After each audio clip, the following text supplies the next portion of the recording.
jamaah? Alhamdulillah. Alhamdulillahirrahmanirrahim. Kembali lagi di Islami Twinda, jamaah Islami Twinda yang dirahmati Allah. Untuk mengingatkan lagi nih yang baru bergabung ya, hari ini kita membahas tentang tema yang luar biasa. Temanya adalah amal-amal jariah para wanita. Alhamdulillah. Nah sekarang kita lanjut lagi, tadi ada pertanyaan sama guru kita Ustadz Syam nih. Ustadz Syam, izin tadi ada kesempatan amalan yang berikutnya katanya berhubungan dengan bangun. Bangun apa? Waduh. Saya udah bilang sama Ustadz Maulana, ini bangun rumah tangga Ustadz. Itu Ustadz juga. Tunggu dulu, Apa? jangan selalu mengalihkan ke saya. Silakan Ustaz. Kami guru Ustaz Maulana, Ustaz Zanada, Mas Fadli, serta guru-guru kami yang dimuliakan Allah Subhanahu wa taala. Bismillahirrahmanirrahim, la yasuqul khaira illallah. Bismillahirrahmanirrahim, la yasrifus su'a illallah. Bismillahirrahmanirrahim, ma kana min ni'matin faminallah. Bismillahirrahmanirrahim, la haula wa la quwata illa billah. Allahumma salli ala sayyidina Muhammad wa ala ali sayyidina Muhammad. Maka yang disebutkan sedekah jariah selanjutnya karena inqata amaluh, manusia meninggal dunia terputuslah amalnya kecuali daripada sedekah jariahnya salah satunya. Maka sedekah jariah yang dimaksud di sini salah satunya adalah wakaf.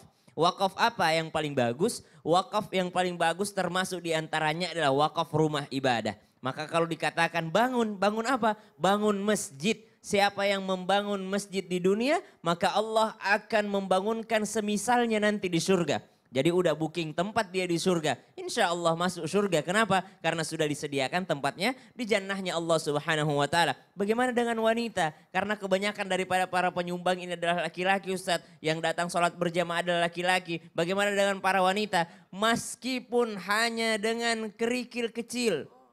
Meskipun hanya sebesar yakni lubang daripada burung untuk bertelur. Kata baginda Nabi SAW, maka Allah akan menilai sedekahnya. Jadi yang dinilai daripada sedekah kita bukan daripada kuantitasnya, daripada kualitas sedekah tersebut. Daripada niatnya, daripada keikhlasannya. Bagaimana seorang wanita bukan hanya membangun masjid yang dimaksud, tapi menyediakan supaya suaminya bisa beribadah. Menyediakan tempat di rumahnya, membangunkan satu tempat atau menyediakan satu ruangan di rumahnya sehingga rumahnya tidak seperti kuburan. Rumah yang tidak pernah ada bacaan Al-Quran di dalamnya maka seperti kuburan. Begitu pula dengan sebuah rumah yakni dibangunkan di dalamnya atau disediakan satu ruangan disiapkan untuk beribadah bagi para laki-laki di dalamnya atau para wanita untuk anak-anak di rumah. Maka subhanallah itu bernilai sedekah jariah bagi seorang wanita. Subhanallah. Jadi wanita tidak usah jauh-jauh ke masjid. Dan yang kedua, apa yang dimaksud dengan membangun masjid di sini? Maka izinkanlah para suami untuk menyumbang ke masjid. Atau wanitalah yang mendorong suaminya banyak-banyak bersedekah ke masjid. Banyak-banyak bersedekah untuk yakni mewakafkan hartanya untuk dibangunkan masjid. Karena tidak ada masjid di atas bukan tanah wakaf. Harus tanah wakaf sehingga masjid itu bisa dibangun. Maka berbesar hatilah untuk berinfak yakni rumah ibadah yang bisa dipakai untuk seseorang. Maka subhanallah bangunan yang dimaksud atau membangun yang dimaksud di sini adalah membangun rumah-rumah ibadah yang mana dipakai untuk orang beribadah. Maka yang punya sumbangan di dalamnya juga akan mendapatkan daripada pahalanya. Banyak yang mengatakan bagaimana Ustaz saya enggak punya duit. Maka subhanallah kata Al-Quran ba'da naqul a'udzubillahi minasyaitonir rajim. Innal insana khuliqa halu'a idza massahu asy-syarru jazu'a wa idza massahu al-khairu manu'a illa al-musallin. Biasanya secara manusiawi manusia tuh ngeluh kalau nggak punya duit pengen nyumbang. Giliran udah punya duit malah pelit subhanallah. Illal musallin, kecuali mereka yang sholatnya khusyuk. Kecuali mereka yang benar-benar sholat. Maka subhanallah mereka lah yang membersih hatinya untuk senantiasa bersedekah jariah ini. Amin. Tadi Ustaz Syam bilang apa walaupun hanya membangun sebuah lubang untuk tinggal burung gitu subhanallah. ya. Jadi berarti ini satu dalil buat laki-laki buat di rumah miara burung. Istrinya beliin sangkarnya. Waduh, tadi tanaman sekarang Iya. miara burung Ustadz gimana Bisa nih? ini. Ada saja. Ada saja. Kan ada, kan nggak mampu, belum mampu bangun masjid. Belum Paling bangun nggak masjid. sangkar burung beliin buat Masjid suaminya. itu tempat ibadah. Maksudnya. Perumpamaan walaupun hanya sebesar sarang burung. Oh. Betul. Artinya enggak usah minder. Masjid saya cuma kecil, musola Iya, doang. iya, iya. Tidak ada masalah. Bukan sekecil burung Iya, iya. juga. Oh, iya. Karena ada riwayat iya. mengatakan tidak akan terjadi kiamat sebelum orang berbangga-bangga dengan masjidnya. Oh, Waduh, Masya Allah. subhanallah. Sekarang kita lanjut lagi. Nah buat jamaah Islam itu yang yang ada di rumah yang kebetulan nonton kebanyakan para ibu-ibu nih ya. Katanya udah gak gadis lagi. Jadi kan saya kan kebanyakan di rumah. Gimana caranya saya beramal jariah sedangkan saya di rumah doang. Ada gak aktivitas-aktivitas yang di rumah ini bisa menghasilkan pahala jariah buat ibu-ibu yang udah ada di rumah doang nih? Mohon izin Ustazah Nada, silakan. Baik. Tafadhol. Jadi yang jawab perempuan ya. Jawab perempuan. Baik, terima kasih Mas Fadli, Ustadz Maulan, Ustadz Syam izin. Bismillahirrahmanirrahim. Alhamdulillah wassalatu wassalamu ala Rasulillah. Rabbi shrahli sodri wa yassir li amri wahlul uqdatam min lisani yafqahu qawli. Shadaqallahul adzim. Jamaah sekalian, khususnya kaum perempuan yang mungkin setiap harinya hanya di rumah aja, jangan khawatir. Dan bersyukurlah kepada Allah. Kenapa? Karena pertama banyak melakukan aktivitas di rumah juga insya Allah mengandung banyak-banyak kebaikan. Dan bahkan juga akan mengaliri pahala yang insya Allah bermanfaat buat kehidupan kita dunia dan akhirat. Satu, orang yang biasanya di rumah aja itu kan biasanya ini adalah ibu rumah tangga. Yang ngurusin suami, yang ngurusin anak. Ini jangan salah. Ini kaum perempuan, ini biasanya bangunnya paling awal loh.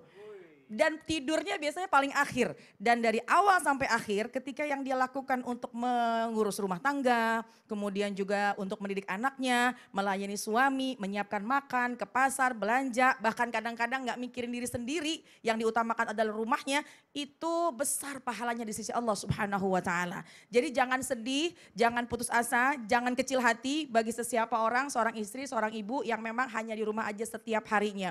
Kenapa? Banyak kok kebaikan-kebaikan yang bisa kita kerjakan. Yang pertama diantaranya, wahai para wanita, manfaatkan ketika kita dalam keadaan suci. Di rumah kita bisa banyak ibadah. Ketika kita bisa melakukan sholat, kita bisa melaksanakan sholat duha, sholat tahajud, kita bisa berpuasa misalnya, atau bisa membaca Al-Quran misalnya. Karena kita di rumah saja, manfaatkanlah waktu suci kita. Manfaatkanlah waktu yang terbaik kita di rumah. Kenapa? Karena ketika keadaan kita sedang udzur, mohon maaf, keadaan kita sedang sakit misalnya, yang tidak kita bisa beribadah lagi, insya Allah itu kebiasaan-kebiasaan kita yang tidak bisa kita kerjakan ketika kita udzur atau ketika kita sedang head, sakit dan lain sebagainya, maka insya Allah akan mengalir juga pahalanya. Jadi kita istiqomahkan apa yang kita lakukan dari masa kita suci, kita sehat, melakukan berbagai macam ibadah. Dan yang paling penting adalah ketika kita ada di dalam rumah, kita bisa langsung mendidik anak-anak kita. Subhanallah. Mandalla ala khairin falhu mitlu ajri fa'ilihi. Kata baginda kita Rasulullah SAW. Mandalla ala khairin, siapa yang menunjukkan kebaikan. Bahkan kebaikannya ini hanya sebuah ucapan bismillah. Atau sebuah surat Al-Fatihah yang diajarkan kepada anaknya langsung, maka anaknya ketika dia sudah mampu mengucap suratul Fatihah, ketika dia bisa sholat, ketika dia melakukan kebaikan karena dididik langsung oleh ibunya, ini insya Allah sepanjang dilakukan kebaikannya, pahala mengalir untuk sang ibu. Amin. Subhanallah. Jadi ibu-ibu di luar sana yang hanya di rumah saja, manfaatkanlah kesempatan ini dengan sebaik-baiknya, didiklah anak kita dengan tangan kita sendiri. Bayangkan ketika kita melatih ababa, batata, iqra misalnya. Atau baca Alhamdulillahirrabbilalamin, Ar-Rahmanirrahim, Maliki Yaumiddin. Baca suratul Fatihah. Sepanjang dia baca Fatihah, dia bisa karena kita yang mengajarkan sampai akhir hayat, itu bacaannya akan mengalir pahala buat kita. Subhanallah. Bukan hanya itu, mungkin kebaikan bersedekah, kebaikan berbuat baik, kebaikan-kebaikan lainnya ketika dikerjakan oleh anak, insya Allah ini akan mengalir untuk orang tua.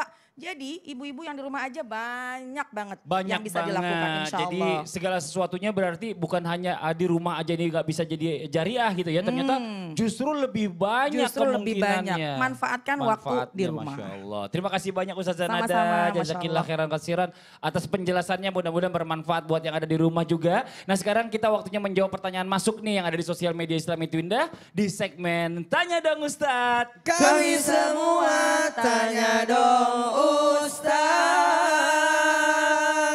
Oke kita masuk ke pertanyaan yang pertama. Mau baca bareng-bareng? Gak usah. Enggak usah.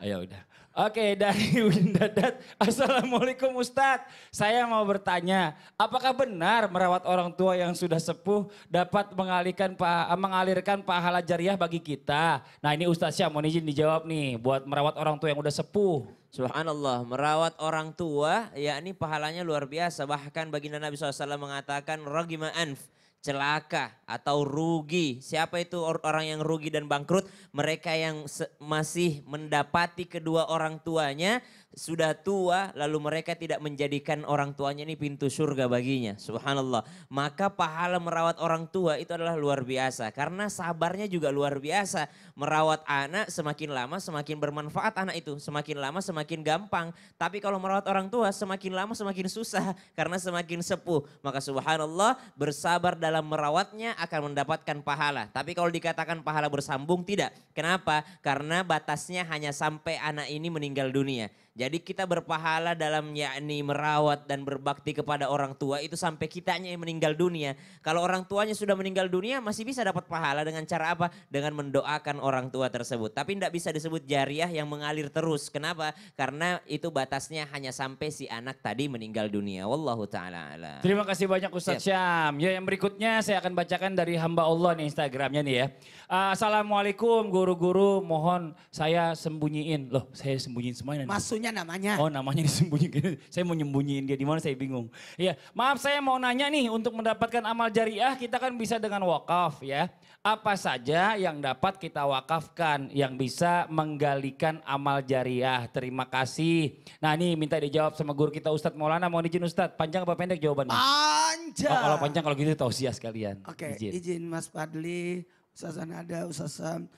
Bismillahirrahmanirrahim. Jamaah yang dimuliakan oleh Allah, hari ini kita mendapatkan sesuatu yang luar biasa. Ternyata harta itu bisa kita bawa mati. Hah? Bukankah harta itu tidak bisa dibawa mati? Bisa, kalau dikirim lebih awal. Jikalau disiapkan lebih awal. Karena kenapa? Apa yang bisa jadi, ada namanya wakaf. Apa itu wakaf? Adalah sesuatu yang dimanfaatkan untuk kemaslahatan orang banyak.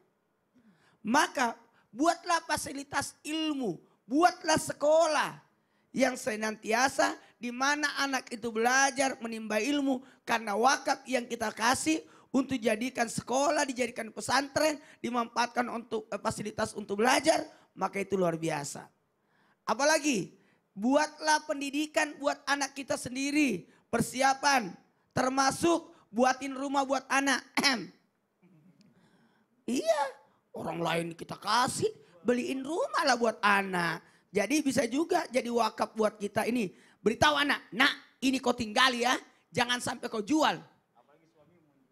Ini ini untuk semua keturunan. Jadi jadikan apa mabes. Kalau saya biasa katakan mabes. Oh, mabes, markas besar. Markas besar. Iya. Mau kemana? Mau ke mabes. Itu rumah orang tua. Nggak boleh dia apa-apain itu rumah orang tua. Mabes. Apalagi yang bisa diwakafkan. Ini yang paling mudah nih. Mungkin susah kalau ini terlalu mahal Ustaz. Ada yang lebih mudah. Apa itu? Mewakafkan mushaf Al-Quran. Ini bisa. Sehingga ini wakaf tulis di Al-Quran. Wakafnya Haji Maulana Desaga. Itu bapak saya. Oh iya. Wakafnya Saya Haji baru mau Masita. nanya itu siapa gitu. Saya lah. Simpan di masjid supaya orang tiap baca dapat pahala. Ini simpel loh. Ini apalagi mau masuk bulan suci Ramadan. Ayo, itu kan biasanya orang butuh banyak Quran di masjid. Ayo kita beli 10 Quran. Kalau tidak bisa beli 10 Quran 100 lah. Wih, makin banyak Ustadz. Kalau 10 nggak ada toko yang nganterin. Oh benar. Bawa Ambil sendiri. kan. Iya, Tapi iya. kalau beli 100, dianterin atau 1000. Itu luar biasa. Itu simple loh. Kita mungkin tidak ada waktu untuk membaca Quran atau sibuk dan sebagainya. Hanya beberapa lembar. Tapi ada orang di masjid itu atau tempat-tempat tahfiz Quran atau tempat pengajian. Itu Qurannya sudah lusuh kasihan. Ayo kita ke sana. Bagi-bagiin Quran. Itu luar biasa. Apalagi yang tadi dibahas oleh Sasam. Apa membangun masjid. Karena nanti masjid akan datang dari kemudian untuk membela 3 manusia. Siapa itu? Yang membangunnya, yang mengurusnya, yang berada di dalamnya untuk ibadah. Apalagi membangun rumah untuk fasilitas umum. Orang siapa? Untuk orang yang dalam perjalanan lah, musafir. Ini saya pernah lihat di Mekah. Oh iya Masya Allah. Di Mekah saya lihat itu ada di pojok.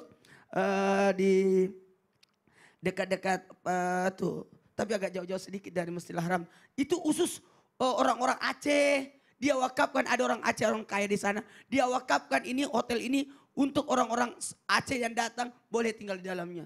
Wih, Itu luar biasa Masya loh. Allah. Jadi ini tempat tinggal, bahkan ada yang bisa jadi wakaf jalanan, fasilitas umum. Diwakafkan itu bagus. Jadi kalau misalnya punya kelebihan tanah, sedikit diwakafkan untuk jalan, itu juga nggak ada masalah Ustadz Nggak ada ya. masalah. Tapi diurus suratnya, jangan ntar nggak diurus, tiba-tiba tergiran anak cucunya, itu tanah nenek saya, dijual lagi. Nggak jadi Makanya ada wakaf. namanya panitianya. Iya. Terima kasih banyak Ustadz Maulana atas penjelasannya. Nah ini Ustadz Syam nih kita lanjut lagi nih Ustadz Syam Siap. nih. Ini katanya amalan yang berikutnya ya yang bisa menjadi jariah ini untuk para wanita ini berhubungan dengan lisannya. Ini apa ini? Jadi lisannya. Lisannya. Bukan kan wanita masuk neraka gara-gara lidahnya. Biasanya Ayo, Sasam. begitu. Makanya. Ngomong-ngomong masalah lisan, pantun dulu kita. Oh, Boleh. Ke Mekah tawaf dengan Bang Mamat. Cakep. Ulang. Pergi tawaf. Ke Mekah dong, kan tawafnya pasti di Mekah. Iya. Ke Mekah tawaf dengan Bang Mamat. Cakep. Mohon maaf, ada yang mau lewat. Ulang, nggak bisa. Kalau gitu Ustadz Maulananya sambil lewat. Coba, ayo, coba. Terus kayak gitu ya. Tapi Ustadz Maulana lewat. Ayo coba Iya. sekali lagi, ayo. Sekali lagi. Ke Mekah tawaf dengan Bang Mamat. Cakep, belum lewat. Dari dulu. Tunggu yang kedua. Ya terus. Mohon maaf, ada yang mau lewat. Yang mana yang mau lewat? Oh ini yang mau ini lewat. yang mau Bukan lewat yang ya. itu, tapi ini yang mau Jangan lewat. mana-mana ya. Tetap di Suami Tinda. Jamaah. Oh jamaah. Alhamdulillah. Balik lagi yang lewat. Ya balik lah. Orang belum selesai caranya. Iya.